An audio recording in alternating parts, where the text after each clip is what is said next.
Bonjour mes chers lions, je vous remercie de me retrouver pour cette guidance de janvier. Nous voilà déjà au début d'une nouvelle année dont je vous propose de précisément découvrir les énergies.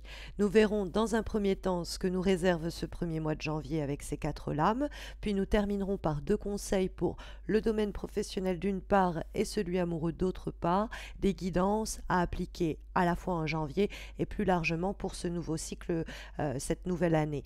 Mais d'ailleurs, si vous avez une question plus personnelle à propos de ce qui s'annonce en 2022, vous savez qu'il y a le concours mensuel qui permet à 2 d'entre vous de remporter un tirage en croix personnalisé. Et pour participer à ce concours, il vous suffit de tout simplement vous abonner à ma chaîne et liker cet horoscope d'une part. Et soit vous pouvez commenter cet horoscope en m'expliquant comment il résonne ce mois-ci en vous. Et un de ces commentaires sera sélectionné et remportera un des 2 tirages personnalisés. Ou alors vous pouvez sinon, et vous êtes moins nombreux et nombreuses à le faire, et bien toujours indiquer en commentaire de cet horoscope, cette fois-ci, le réseau social sur lequel vous me suivez, Facebook ou Insta et votre pseudo, et un de ces commentaires sera sélectionné et remportera l'autre tirage. À ce sujet, n'oubliez pas que vous pouvez me retrouver chaque semaine pour des guidances, donc hebdomadaires, sur Facebook et sur Insta. Vous avez les liens de mes pages en descriptif de cette vidéo. Mais on va se recentrer dès à présent autour des énergies de ce début d'année, mes chers lions, avec pour démarrer la carte du cavalier de denier. Ce cavalier de denier, localisé où il se trouve, va vous encourager à certaines attitudes et comportements qui pourraient être fructueux, mais ça peut aussi signaler des éléments et des événements favorables qui pourraient se présenter au cours des prochaines semaines.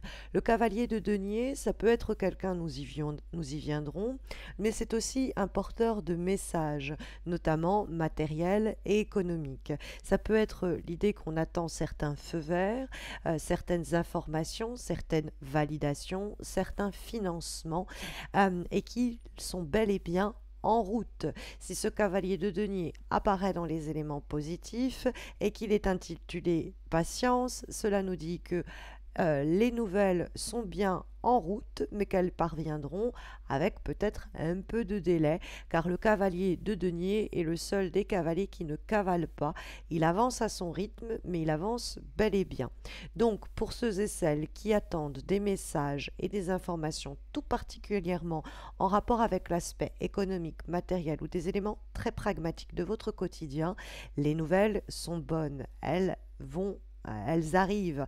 On vous demande d'être patient ou patiente. C'est un peu aussi signifié ou signalé par la carte de la tempérance qui, comme son intitulé l'indique, parle de tempérer, pondérer ses besoins, ses désirs et ses envies, mettre de l'eau dans son vin, ronger son frein pendant un temps, le temps que la situation s'équilibre en notre faveur.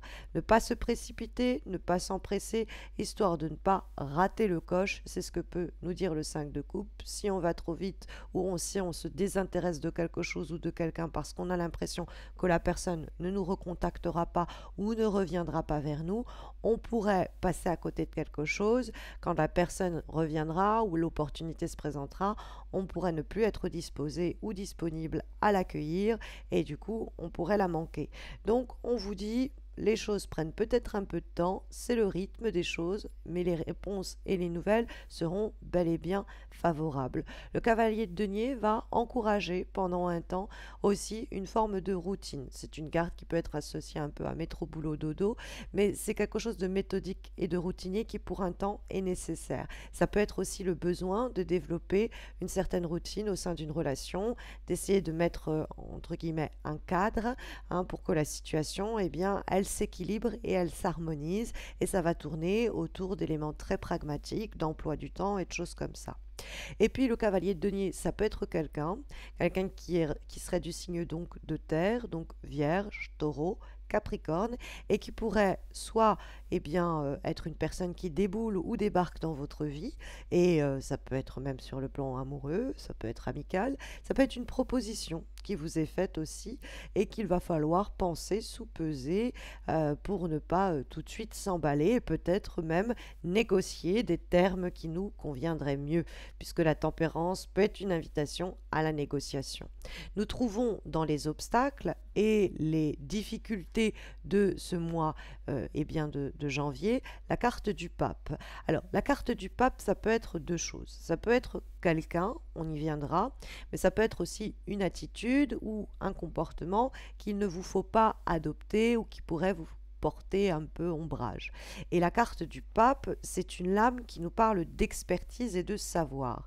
Ça peut nous dire que quand on n'est pas expert dans un domaine, qu'on n'est pas eh bien, complètement informé ou formé, il ne faut pas s'établir comme celui qui peut conseiller les autres à ce sujet. Hein, vous pourriez sinon venir avec le 5 de coupe à le regretter. Donc, si vous ne pouvez pas être intermédiaire pour aider, conseiller ou guider les personnes qui vous le demandent parce que vous n'avez pas les compétences essentielles pour ce faire, n'hésitez pas à le communiquer et à le signaler. Hein, ça peut être une invitation à cela. Mais plus généralement, faites attention aussi aux faux experts, c'est-à-dire aux personnes qui se réclament avoir une science infuse dans des domaines dont ils n'ont pourtant pas la prédilection et qui vont vous donner de mauvais conseils. C'est-à-dire qu'il ne faut pas être fermé aux conseils des autres, mais il faut toujours se renseigner sur le bien fondé de la source de ces conseils. Est-ce que ce ne serait pas au final peut-être un peu intéressé ou est-ce qu'au fond ça ne cache pas un manque de connaissances ou de savoir? Donc ça, il peut avoir cette idée-là. Et puis de façon plus générale, le pape peut désigner une instance, c'est-à-dire quelque chose qui peut donc accorder son autorisation ou opposer son veto. Et si le pape se trouve dans les obstacles, vous pourriez avoir quelques difficultés dans la notion de contractualisation et d'engagement, de documents ou de validation qui mettent du temps à vous parvenir, on l'a vu avec le cavalier de denier. Et puis il y a effectivement, de façon plus générale, peut-être quelqu'un autour de vous un peu buté, un peu têtu, de qui vous n'arrivez pas à tirer un engagement sérieux, solide et stable. Ça peut être aussi un élément qui pose problème. Mais dans ce cas-là, vous avez quand même quelques talents de négociateur ou négociatrice, puisque nous trouvons la tempérance qui peut nous parler eh bien précisément de arriver à trouver un terrain d'entente, proposer des compromis qui conviendraient aux deux parties, se retrouver à mi-chemin pour satisfaire eh bien, la personne avec laquelle nous négocions et que nous en sortions l'un comme l'autre ou l'une comme l'autre, eh bien, content de cet accord que nous avons trouvé. Ça peut prendre du temps, ça peut vous demander aussi pas mal de patience, c'est-à-dire qu'il va falloir vous mettre un peu à la place de l'autre, il va falloir peut-être un peu tempérer vos propres impulsions, passions et envie que les choses aillent peut-être plus vite que désiré, mais la tempérance assure quand même l'idée d'une harmonisation.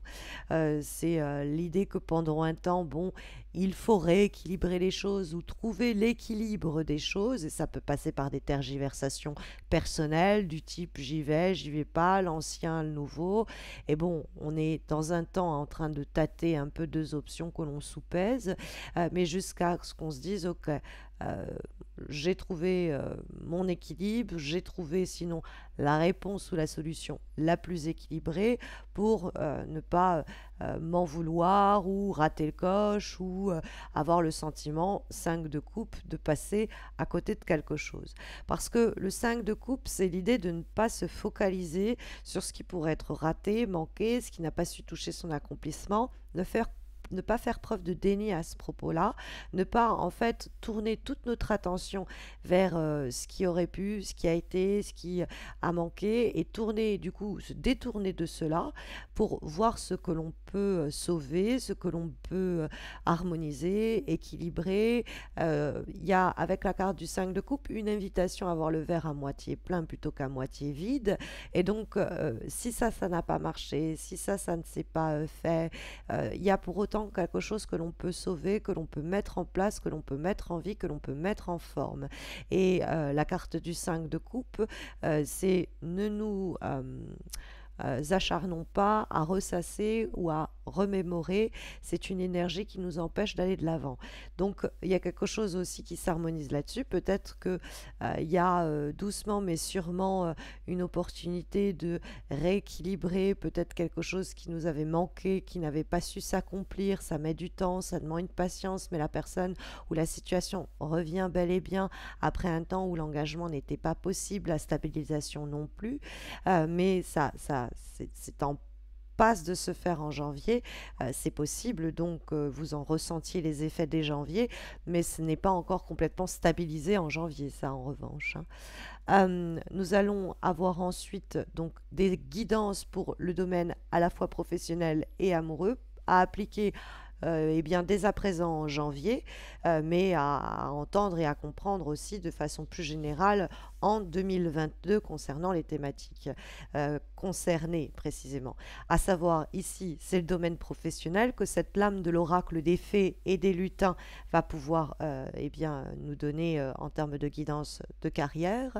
Et nous avons la carte des feuilles d'automne, qui est l'idée de la récolte. Donc peut-être que vous avez mis sur pied, vous avez structuré, réfléchi, pensé, peut-être même de façon plus concrète, mise en place des projets, des situations, des ambitions professionnelles, et qu'il y a une phase de recherche, de préparation qui est encore peut-être donc d'actualité sur une période, sur la période de 2022.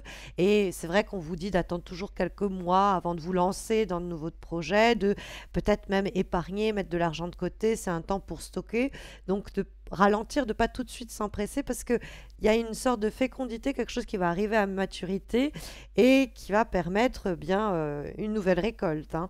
Mais il y a effectivement une sorte de préparation que le cavalier de denier pouvait d'ailleurs énoncer. Donc préparez-vous à des changements importants et avant chaque nouvelle décision cruciale sur le plan de la carrière en 2022, prenez le temps toujours de préparer le terrain, ne vous élancez pas de go, tout de go d'emblée, hein. Comme dernière recommandation et guidance pour ce mois de janvier sur le plan sentimental et de façon plus générale à appliquer sur l'année 2022 dans le domaine relationnel et amoureux, nous avons une lame issue de l'oracle des rêves de la déesse et nous avons la carte de la passion, brûlant de passion pour la vie. Ça annonce une énergie très positive sur le plan sentimental pour l'année à venir, mais aussi relationnelle. Une énergie d'ailleurs, mes chers lions, qui vous va bien parce que l'ardeur, la fougue, la puissance sont tout autant d'adjectifs et de qualités qui vous éveillent, qui vous évoquent et vous éveillent d'ailleurs. Et ça nous parle de collaboration avec les autres, de moments où on se prépare à des changements importants parce que nous avons ici à la fois le lion qui rugit dans cette carte ici, nous avons aussi le feu comme ça de la salamandre, comme si on n'avait pas peur de brûler pour renaître, et donc c'est des passions qui ne sont plus étouffées par des pressions, des distractions, des engagements, des conditionnements. On a cette flamme comme ça qui brûle sans être jamais étouffée, donc c'est trouver toutes les situations et relations qui vont vous permettre de vous ouvrir pleinement au feu de la passion sans restriction et sans limitation. Et donc c'est à porter peut-être dès janvier, qui sait, mais de façon plus générale en 2022 sur le plan relationnel, humain et on l'aurait compris aussi amoureux. Voilà en tout cas les indications, guidances et avertissements que les cartes, mes chers lions, vous délivrent pour ce nouveau cycle 2022 que je vous souhaite le plus magique et le plus épanouissant possible.